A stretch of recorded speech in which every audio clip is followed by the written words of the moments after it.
Well, I'm the Grand Marshal today for the race for the cure. WWE got involved 4 years ago, helping create awareness and raise funds to fight this horrible disease. And I had the honor last October to be involved with the breast cancer survivors on Monday Night Raw. Got the bug, got the energy, did everything I could to stay involved, traded in the red and yellow colors for the pink, and I've been bestowed the great honor of being the Grand Marshal here in Washington today for the race for the cure.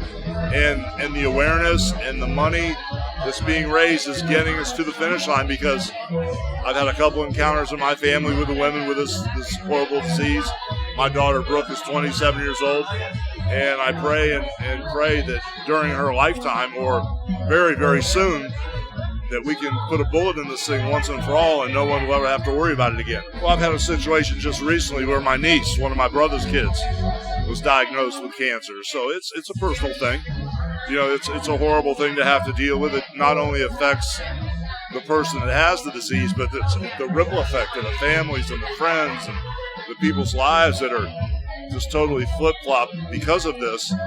Turns it real personal for everyone and for me. So, you know, the fact that, you know, I'm known all over the world and I've had this great career in loyal fans, anything I can do to bring awareness, anything I can do to help raise money, I'm on the team. And I've been a singer for over 20 years and sold millions of records. I've experienced incredible things, sang for my queen, played Wembley Stadium, played all over the world, but I can tell you there's nothing really compares to a moment like this when I was fortunate enough to write a song called Strong. While my mum was battling cancer, she listened to that song, and while she was going through chemo, and she shared it with other patients. And my friend and I, Douglas Smith, who looks out for all kinds of things to me, said, look, we've got to choose the right organisation that really merits this kind of song. And Susan G. Komen was just the obvious choice. Everyone was great, but Susan G. Komen really stood up to the plate. They're doers, they're big thinkers, and their sole mission, whoever comes at them, they don't really care. Their sole mission is just to raise money and try and find a cure for this awful disease that took my dear mother. The service, the awareness. So anybody that uses their celebrity, anybody that uses their pull, their status, their power to help the end cause, I applaud. I mean, and if it's for a good cause, I think it's great that celebrities and people that have a certain amount of power and influence on society use that not only as a means, but to help the end cause. And in this case, I can't think of a better thing for this terrible disease to completely be wiped out and disappear forever.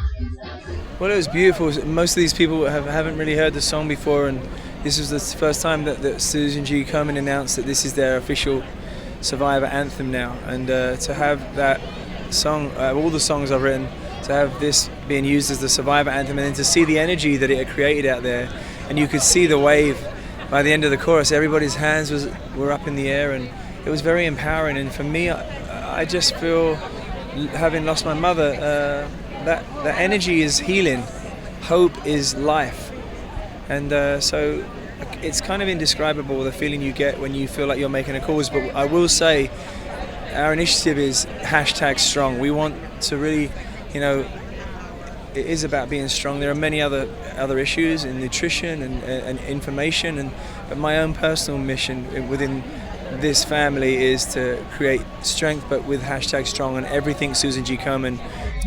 Well, it's just, there's a whole bunch of history here. You know, back in the day, I threw my hat in the ringer and I went on Jay Leno and basically let Jay and the whole wrestling world know that I was retiring and going to run for the presidency of the United States. My platform was nothing but a flat tax, which everybody seemed to love. You know, with Clinton at the height of his popularity after the Monica Lewinsky little deal, he was sky high in the ratings, and you know, we had some test markets where I get 70% of the votes, and I kind of scared myself to death. I said, oh my gosh, I can't live in Washington and be away from the beach and take a cut in pay. But, you know, there's a lot of great memories here. You know, I mean, I've been through this area several times over my career. I wrestling in Baltimore in the Capitol Center. I would always cruise through here. One of my family members was in the Pentagon for quite a while in the budgeting department.